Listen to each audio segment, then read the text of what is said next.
कार्यक्रम के प्रायोजक हैं कमला पसंद, स्वाद में हमेशा 2 कदम आगे।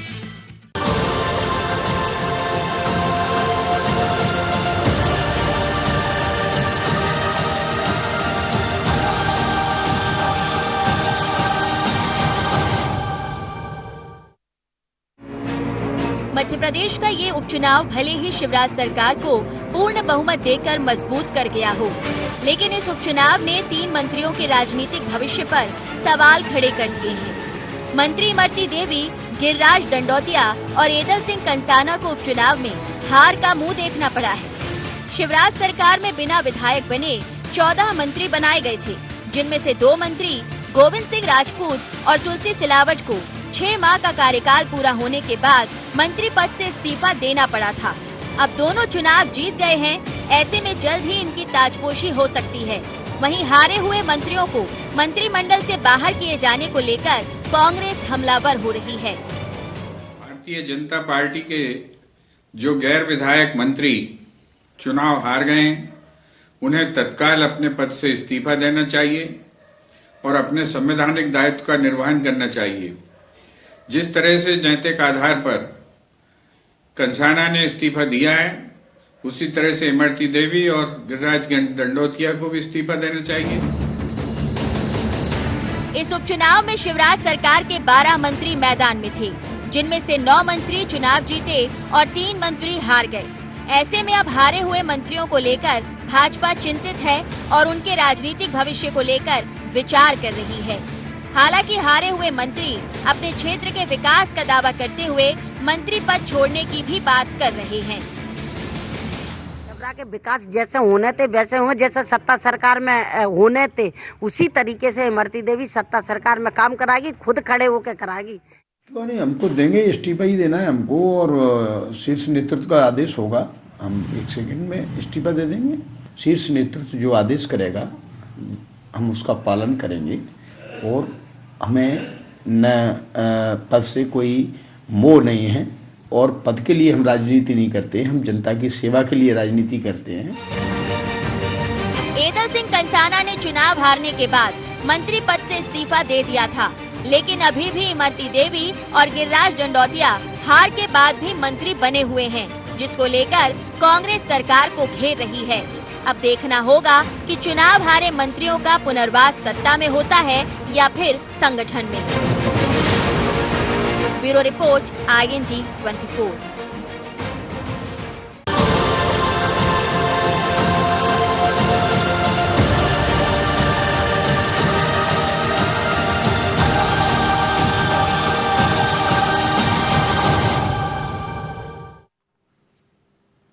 नमस्कार, आप देख रहे हैं आईएनए एजेंडा, सवाल भविष्य का, और मैं हूं आपके साथ सुनील विश्वकर्मा। चर्चा को विस्तार देंगे, लेकिन उसके पहले नजर डालेंगे एजेंडा पॉइंट्स पर।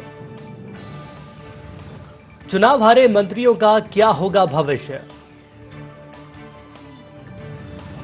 क्या मंत्रियों के हारने से सिंधिया खेमे को होगा नुकसान? कब होगा शिवराज मंत्रिमंडल का विस्तार? इमरती, दंडोतिया और कंसाना का कैसा होगा पुनर्वास?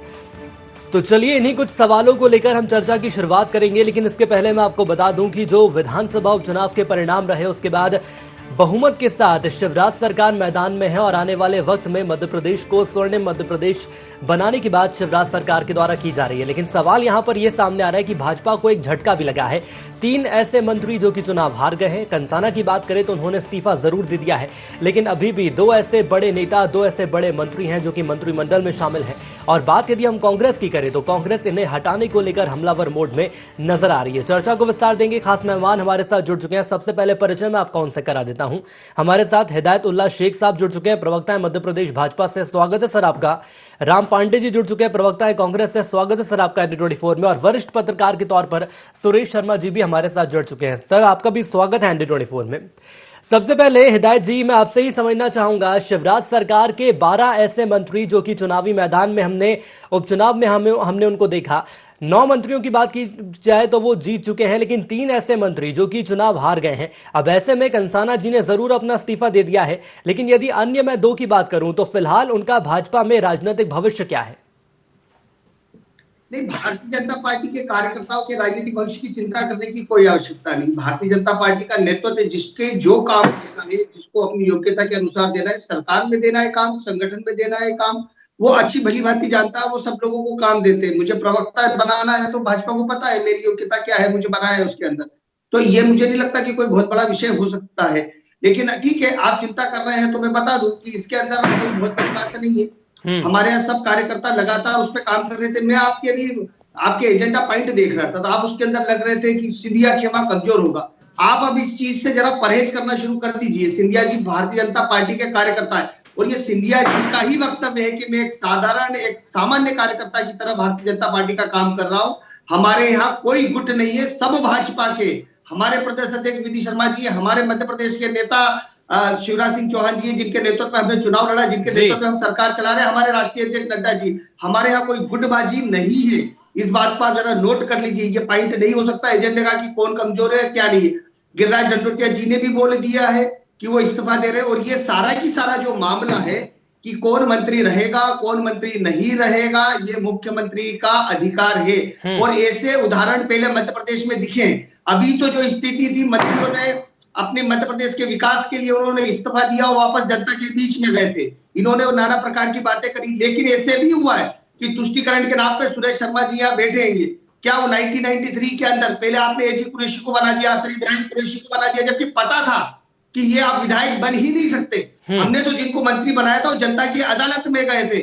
ये तो तुष्टिकरण के नाम पर मंत्री बनाते रहे 6-6 महीने के लिए, फिर इस्तीफा दिलवाया, फिर मंत्री बना दिया, फिर इस्तीफा दिलवाया, फिर मंत्री बना दिया। वो ऐसे प्रश्न खड़े करने वाले लोग होते कौन है? चलिए ठीक है सर, रोकना चाहूंगा मैं आपको। राम पांडे जी, आपके पास मैं आना चाहूंगा। और यदि समय की फेर की हम बात करें तो एक बार फिर कांग्रेस विपक्ष में हमें नजर आ रही है, लेकिन मजबूत विपक्ष के दौर में कांग्रेस है। अब ऐसे में यदि मैं 3 ऐसे मंत्रियों की बात करूं जो कि चुनाव हार गए हैं, हालांकि यहां पर भाजपा प्रवक्ता का ये कहना है कि हमें चिंता करने की जरूरत नहीं है, लेकिन यदि मैं विपक्ष के नजरिए से इस पूरे घटनाक्रम को देखता हूं तो विपक्ष की क्या रणनीति? देखिए, भारतीय जनता पार्टी में नैतिकता और संगठन दो बहुत बड़ी बातें की जाती है, जबकि दोनों में ये जीरो है। नैतिकता आप देखिए, क्या इन दोनों मंत्रियों को हारने के बाद इस्तीफा नहीं देना चाहिए? जब तीसरे मंत्री ने इस्तीफा दे दिया है तो ये 2 मंत्री क्यों अड़े हुए हैं कि हम इस्तीफा नहीं देंगे? तो नैतिकता इनकी यहाँ खत्म हो जाती है। दूसरी बात, ये संगठन बार बार जाप करते हैं संगठन का। संगठन में इनके में क्या है कि एक तरह से कायर बनाया जा रहा है इन लोगों को, इनकी आवाज को दबाया जा रहा है। इनके यहाँ यदि कोई अन्याय होता है तो बात कर देते हैं कि भैया संगठन का हमें निर्वहन करना है, नैतिकता का पाठ पढ़ना है। कुछ भी हो, इनके यहाँ जैसे हम बात करें कुलदीप सेंगर हो, चिन्मयानंद हो या राघव जी, या कुछ भी हो, गलत सलत से कुछ भी हो रहा। अब जैसे सिंधिया जी आए, इनके यहाँ टोटल कांग्रेस के नेता थे, वो भारतीय जनता पार्टी में गए, खरीद फरोख्त की सरकार बनी। इनके ऊपर 14 मंत्री कांग्रेस के बिना विधायक के थोप दिए गए और 28 में से 25 टिकट कांग्रेस से जो गए थे उनको दिए गए और इनको चुप बैठा दिया गया। क्या बोलकर? अरे नहीं नैतिकता है, अरे नहीं संगठन है। संगठन कुछ नहीं है, पूरा संगठन कायर लोगों से भरा हुआ है। इसमें इनके अंदर कायरता भरी हुई है। ये अपनी बात को नहीं बोल सकते हैं, ये डरपोक लोग हैं, इसलिए ये संगठन की आड़ में छुप जाते हैं, क्योंकि यहाँ इनको बोलने का अधिकार नहीं है। दूसरी पार्टी के से आए हुए लोगों को इनके ऊपर थोप दिया जाता है, इनके सर पर बिठा दिया जाते हैं और फिर ये कहते हैं नहीं संगठन का हमारे ऊपर डंडा है। अरे संगठन का कुछ नहीं है, ये कायर और डरपोक लेकिन सर दूसरी पार्टी के थी, जैसा कि सर आपने बोला है कि दूसरी पार्टी के लोग आए हैं, तो एक वक्त वो कांग्रेस में ही थे जो कि अब भाजपा में आ गए हैं। सुरेश शर्मा जी भी हमारे साथ जुड़े हुए, एक समग्र प्रतिक्रिया उनकी भी मैं लेना चाहूंगा। सर, मैं आपसे समझना चाहूंगा, सुरेश शर्मा जी, यदि हम 3 मंत्रियों की बात करें तो राजनीतिक भविष्य तो इनका दांव पर लगा ही है, लेकिन दूसरी ओर यदि हम शिवराज मंत्रिमंडल विस्तार की बात करें तो क्या समीकरण आप देख रहे हैं? एक समग्र प्रतिक्रिया। मध्य प्रदेश विधानसभा में 230 एमएलए चुन के आते हैं, तो बाकी के जो बचते हैं तो क्या उनका राजनीतिक भविष्य दांव पर लग जाता है? पार्लियामेंट में जितने भी सदस्य चुन करके जाते हैं उसके बाद के जो बड़े नेता हैं तो क्या उनका राजनीतिक भविष्य खत्म हो जाता है? तो राजनीति में काम करने वाला व्यक्ति, ये बात सच है कि बड़े चुनाव जैसे संबंध उसे रूबरू होना चाहता है, ये हर व्यक्ति की इच्छा होती है। लेकिन यदि वो इसमें चुनाव हार जाता है या नहीं बन पाता है तो राजनीतिक भविष्य खत्म नहीं होता, 5 साल बाद फिर चुनाव होते हैं। जहां तक 2 मंत्रियों के इस्तीफे देने का सवाल है तो निश्चित रूप से वो इस्तीफा देंगे। और देना भी चाहिए। और यदि इस तरह की राजनीतिक आनाकानी करेंगे कि हम इस्तीफा नहीं दे रहे हैं और हम तो इतने दिन और मंत्री रह जाएंगे, तो मुझे लगता है कि भारतीय जनता पार्टी के लोगों को उनसे त्यागपत्र मांग लेना चाहिए, मुख्यमंत्री को त्यागपत्र मांग लेना चाहिए। तो ये तो एक सामान्य सी बातें हैं। लेकिन आज मुझे एक अजीब सी स्थिति लग रही है कि राम पांडे जी तो पहले ही दौर में गाली गलौज पर उतर आए, तो ये तो कम से कम बचिए भाई, अभी तो शुरुआत हुई है चर्चा की। इसके बाद आप दूसरे दौर में, और जब आपको ये लगे कि अब आप समापन करने वाले होते हैं, तब आप गाली गलौज पे उतर आइए। अभी से ही उनको डरपोक और कायर और न जाने क्या क्या शब्दों का इस्तेमाल कर रहे हैं, तो थोड़ा सा संयम बरत के जी। और आप तो विद्वान है राम पांडे जी, कम से कम थोड़ा सा संयम बरत के बाद में लास्ट के दौर में गाली निकालिए आप।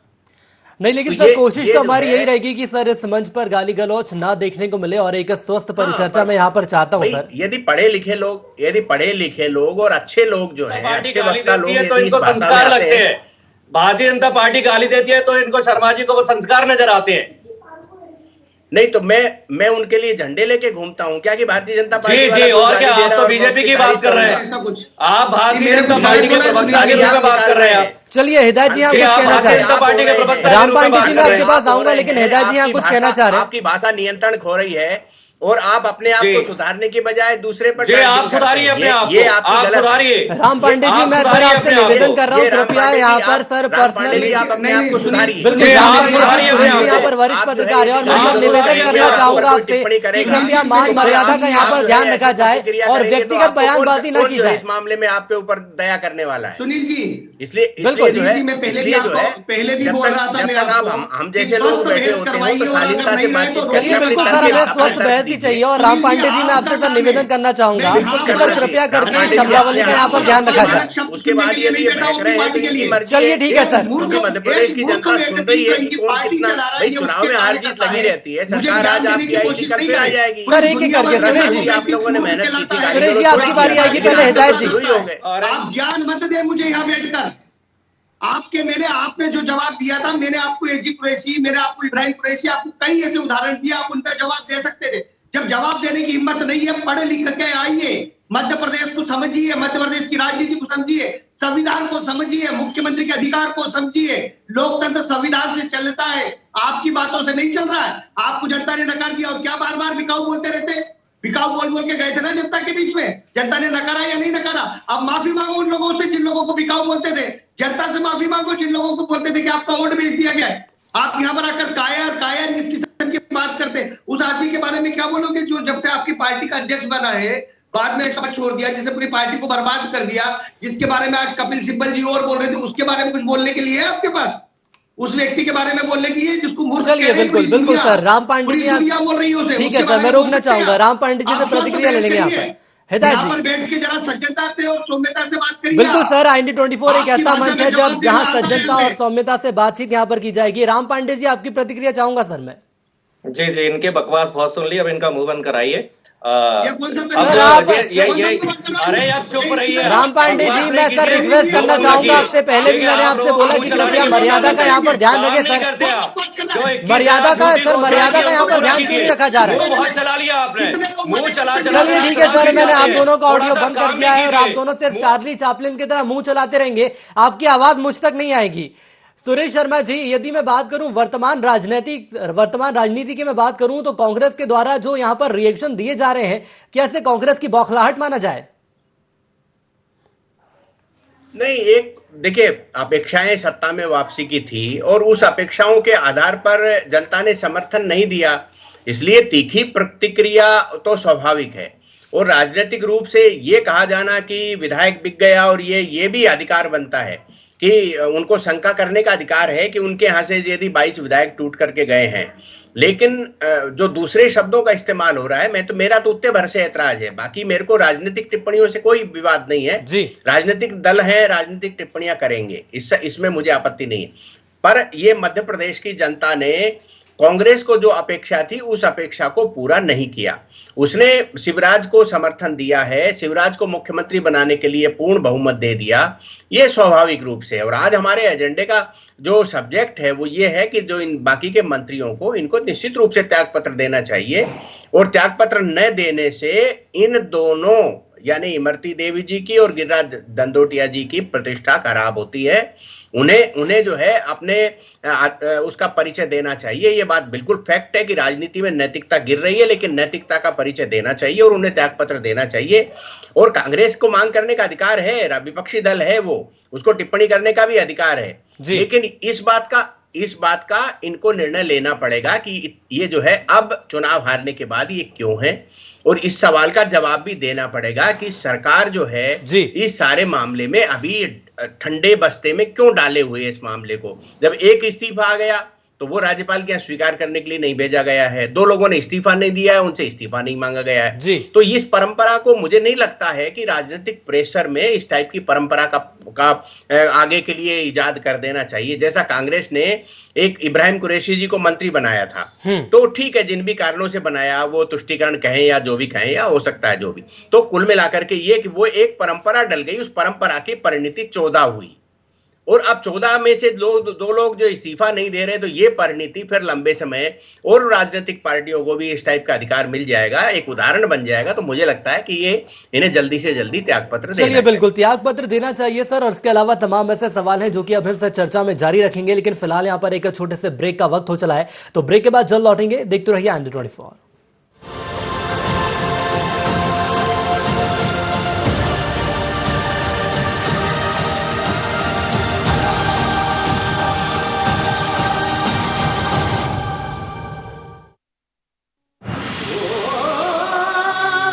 कोई खास है, कोई बात है, कमला पसंद। जीते दुनिया हर बाजी जीते, हर अदा में शाही अंदाज है। कमला पसंद पान मसाला, शाही स्वाद, शाही अंदाज, स्वाद में हमेशा 2 कदम आगे। रत्न पहनिए, भाग्य बदलिए। पूर्णतः शुद्ध और उत्तम गुणवत्ता के रत्नों का प्रदेश में एकमात्र स्थान,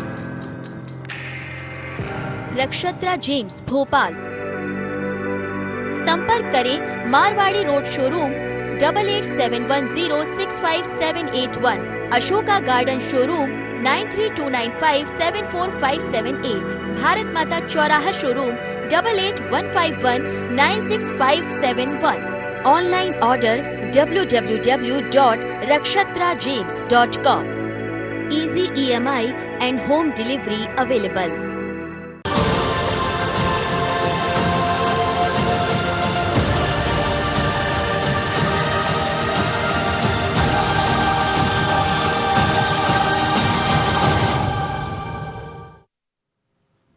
तो ब्रेक के बाद एक बार फिर आप सभी का स्वागत है, और आइए सीधे मेहमानों की ओर रुख करेंगे। और एक बार फिर मैं आप तीनों से यहां पर निवेदन करना चाहता हूं कि IND24 की मर्यादा आप लोग बनाए रखें। और हिदायत जी, मैं सबसे पहले आपके पास आना चाहूंगा और सीधा सवाल आपसे कि 3 मंत्री जो हार गए हैं, अब क्या भविष्य बीजेपी देख रही है? क्या संगठन में कोई बड़ी जिम्मेदारी इन्हें दी जा सकती है?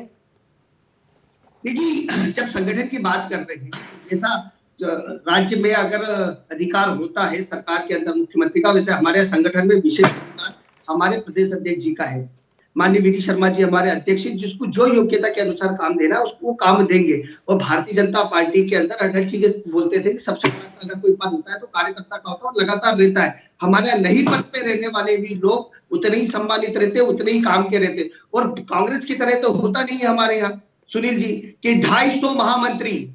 आज की हालत में ये प्रवक्ता जी बैठे हैं, ज्ञानी महाशय, ये बता दे कि कांग्रेस में कितने पदाधिकारी हैं, कितने महामंत्री हैं, इनके जैसे कितने प्रवक्ता हैं, कितने उपाध्यक्ष हैं, कि एक तो जिसके प्रदेश में 4 अध्यक्ष हो, जिसके जिले जिले में 4 अध्यक्ष हो। ऐसा हमारे यहाँ तो कोई संविधान नहीं। हमारी तो एक संविधान की किताब है, उसके किस पे हम चलते हैं कि कितने हमारे 6 उपाध्यक्ष बनना है, 8 महामंत्री। जिस किस्म का, जिस कैटेगरी का होता है राज्य हमारा, उस राज्य में उतने हमारे पदाधिकारी बनते हैं। इनका जैसा तो नहीं कि लेके बैठे रहते हैं, बोले आ गया तू महामंत्री, आप आ जाओ, आप भी ये बन जाओ, आप इस किस्म का कोई संविधान लिखते। तो सुनिए, हमारे यहाँ पद की भी गरिमा है, इसलिए हमारे प्रदेश अध्यक्ष जी को जिसके बारे में जो उचित लगेगा उसको वो पद देंगे और उसके अनुसार उसको वो काम किया जाएगा। लेकिन जिसके पास पद नहीं है वो काम का नहीं है, ये भाजपा के अंदर नहीं होता होगा, ये कांग्रेस की संस्कृति के अंदर होता होगा। और जहां तक इस्तीफा देने की बात है, मुख्यमंत्री का अपना अधिकार है, और निश्चित तौर पर जो विधायक है वही अभी तक भारतीय जनता पार्टी के अंदर रहा है। और मैं सुरेश जी आपकी बात में जोड़ रहा हूँ, सिर्फ इब्राहिम कुरैशी जी नहीं है, एजी कुरैशी जी को भी दिलवाया था जब आपस में मुस्लिम नेताओं की खटपट चली थी 1993 में, तो एजी कुरैशी जी को परिचय देने के लिए बना दिया था। और वो विशुद्ध रूप से तुष्टिकरण था, वो विशुद्ध रूप से मुस्लिम तुष्टिकरण था। वो लोग गए नहीं थे फिर बाद में चुनाव में, वो पहले ही हार चुके थे चुनाव, तो ये तो तुष्टिकरण की बात थी। और जहां तक आप बोल रहे कि मर्यादा बना के रखी है सुनील जी, तो आप बताइए, मैंने कोई मर्यादा तोड़ी है? तो आप मेरा नाम लेके बोलिए। चलिए ठीक है सर, मैं वही आपसे उम्मीद कर रहा हूँ। मैं सर आपका नाम भी नहीं ले रहा हूँ, मैं तीनों जो मेरे मेहमान यहाँ पर जुड़े हुए हैं, मैं बौखलाता नहीं हूँ। ये बिना पढ़े लिखे लोग आते हैं ना, जिनको पता नहीं है, ये बौखलाते हैं। चलिए ठीक है सर, ठीक है सर, आप नहीं बौखलाते, चलिए मान लेते हैं। राम पांडे जी, मैं समझना चाहूंगा आपसे, दिग्विजय सरकार की यदि मैं बात करूं तो उस वक्त भी इब्राहिम कुरैशी और एक नाम और यहां पर लिया गया हिदायत जी के द्वारा, उन्हें भी बिना विधायक के मंत्री यहां पर बनाया गया था। तो ऐसे में कांग्रेस के द्वारा आखिर हमला क्यों किया जा रहा है? ऐसा तो कांग्रेस की परिपाटी में भी हमें देखने को मिला है। मैं आपसे पूछना चाहता हूं, इब्राहिम कुरैशी क्या बेंगलोर में गए थे? हेलीकॉप्टर की व्यवस्था की गई थी उनके लिए, 5 स्टार रिसोर्ट बुक किया गया था, 35 करोड़ दिया गया था।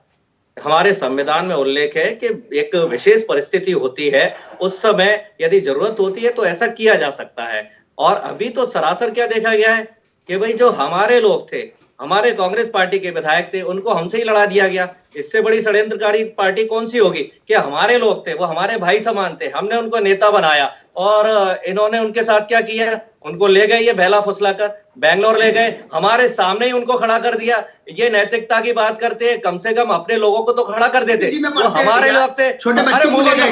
किसके बारे में बात कर रहे हो? ये बीच में मत बोला करो। अभी कहने से बहुत ज्ञानी बन रहे थे, अभी ज्ञानी बन रहे थे। राम पांडे जी, ब्रेक पर जाने से पहले यही बात कीजिए सर, कृपया यहाँ पर शब्दों का ध्यान रखा जाए। अभी पढ़े लिखो जैसी बात कर रहे थे सर, यहाँ पर सभी पढ़े लिखे बैठे हुए हैं। राम पांडे जी, मैं निवेदन कर रहा हूँ सर आपसे, एक एक करके अपनी बात रखें। हिदायत जी मौका दीजिए सर, मैं आपके पास आया था। आप पढ़े लिखे तो थोड़ा चुप रहिए, आप बहुत विद्वान है, पीएचडी है, एमटेक है। चलिए राम पांडे जी, आखिर हमारा मुद्दा क्यों भटक रहा है? यहाँ सवाल भविष्य का है, उसी पर बातचीत होगी। आप दुनिया एक एक करके सर, इंसान है, थोड़ा सा मुंह बंद रखिए। चलिए हिदायत जी, मैं आपके पास आया था, एक बार फिर मुद्दे पर हम आएंगे। राम पांडे जी, नैतिकता की बात करते हैं, ये दो लोगों ने इस्तीफा क्यों नहीं दिया? इन दोनों मंत्रियों ने हारने के बाद आप लोग बातचीत करेंगे तो मैं एक बार फिर सुरेश जी की ओर आना चाहूंगा। सुरेश जी, मैं समझना चाहूंगा, यदि हम यहाँ पर भविष्य के सवाल की बात कर रहे हैं तीनों मंत्रियों की, तो बात यहाँ सिंधिया जी की करना भी जरूरी हो जाता है। कितना दखल आप देखते हैं आने वाले वक्त में सिंधिया जी का इन तीनों नेताओं को लेकर?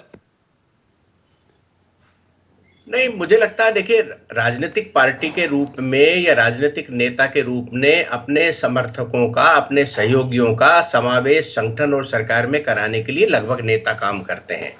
कोई ये दावा करे कि हमारे यहाँ गुट नहीं होते, तो मुझे इस बात को स्वीकार करने में दिक्कत होती है। राजनीतिक पार्टी है, समर्थक बनाए ही जाते हैं, और जो समर्थक बनाए जाते हैं उनको राजनीतिक रूप से समाहित किया ही जाता है। संगठन में किया जाता है, निगम मंडलों में किया जाता है, सरकार में मंत्रिमंडल के रूप में किया जाता है, या अन्य कोई तौर तरीके रास्ते निकाल करके। क्योंकि अब राजनीतिक पार्टियों के पास नेताओं की संख्या ज्यादा होने लग गई, और जब ज्यादा संख्या होने लग गई तो उनके समावेश की चिंता स्वाभाविक रूप से बड़े नेताओं को भी होने लगी है।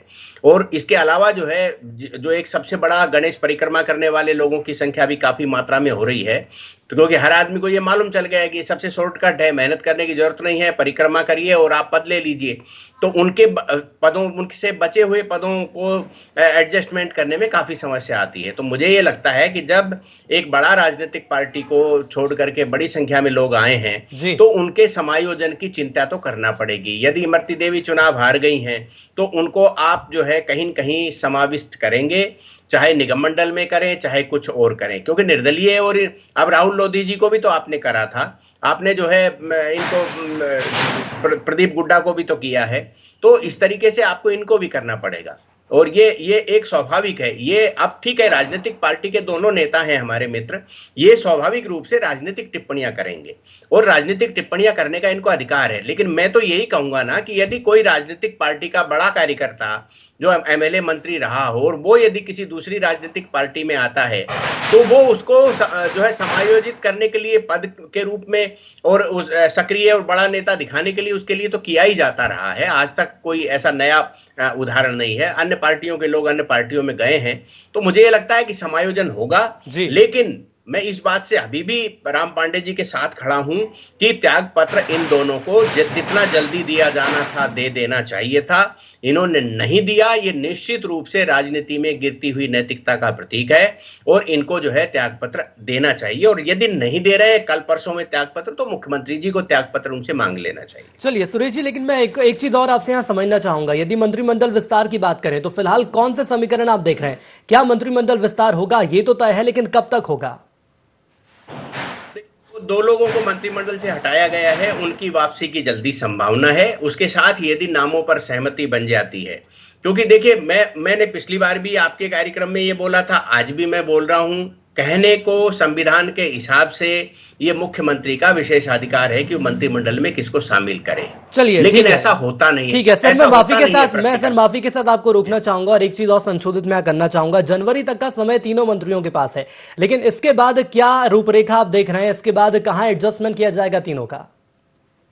नहीं, जनवरी तक का समय तो तब था जब आप चुनाव में नहीं जा रहे हैं। ये नियम बिल्कुल संविधान स्पष्ट करता है कि यदि आप चुनाव में 6 महीने की अवधि तक नहीं जाते हैं तो 6 महीने मंत्री रह सकते हैं, लेकिन हारने के बाद आप मंत्री रह सकते हैं, ऐसा कोई संविधान में उल्लेख नहीं है। और ये 6 महीने की अवधि समाप्त उसी समय हो जाती है जब वो चुनाव हारने का उनका डिक्लेरेशन आ जाता है। इसलिए ये कानून की धारा को मैं राजनीतिक लाभ हानि के लिए, मित्रों के लिए बोलूं, ये मेरे लिए व्यवहारिक नहीं है। ये बिल्कुल सही है कि संविधान उस समय समाप्त हो जाता है धारा जब ये चुनाव हार गए हैं, क्योंकि इनको ये कहता है कि 6 महीने में आपको चुनाव लड़ना पड़ेगा और चुनाव लड़ने के बाद यदि आप हार गए तो मंत्री क्यों रहेंगे ना जी। ये नैतिकता का नहीं संवैधानिक प्रश्न है। इसलिए आप उसको मंत्री वो दोनों रह ही नहीं सकते। यदि रह रहे हैं तो अनैतिक ही नहीं, असंवैधानिक भी हैं। चलिए बिल्कुल, लेकिन सब देखना होगा कि आने वाले वक्त में इस मामले को लेकर क्या फैसले लिए जाएंगे। बहरहाल आप तीनों हमारे साथ जुड़े और इस खास कार्यक्रम में शामिल हुए, इसके लिए आप तीनों का बहुत बहुत धन्यवाद। तो उपचुनाव के नतीजों के बाद ये तो साफ हो गया है कि एक बड़ी संख्या के बल पर शिवराज जो है वो सरकार में रहेंगे और आने वाले 3 साल में कहा यह जा रहा है कि आत्मनिर्भर मध्य प्रदेश बनाया जाएगा। लेकिन यदि हम 3 ऐसे मंत्रियों की बात करें जो कि बड़े चेहरे थे, चुनाव हार गए हैं, अब देखना होगा राजनीतिक भविष्य को लेकर भाजपा के द्वारा आने वाले वक्त में इनके ऊपर क्या फैसला लिया जाएगा। इसी के साथ आज दी एजेंडा में इतना ही। दीजिए इजाजत, नमस्कार।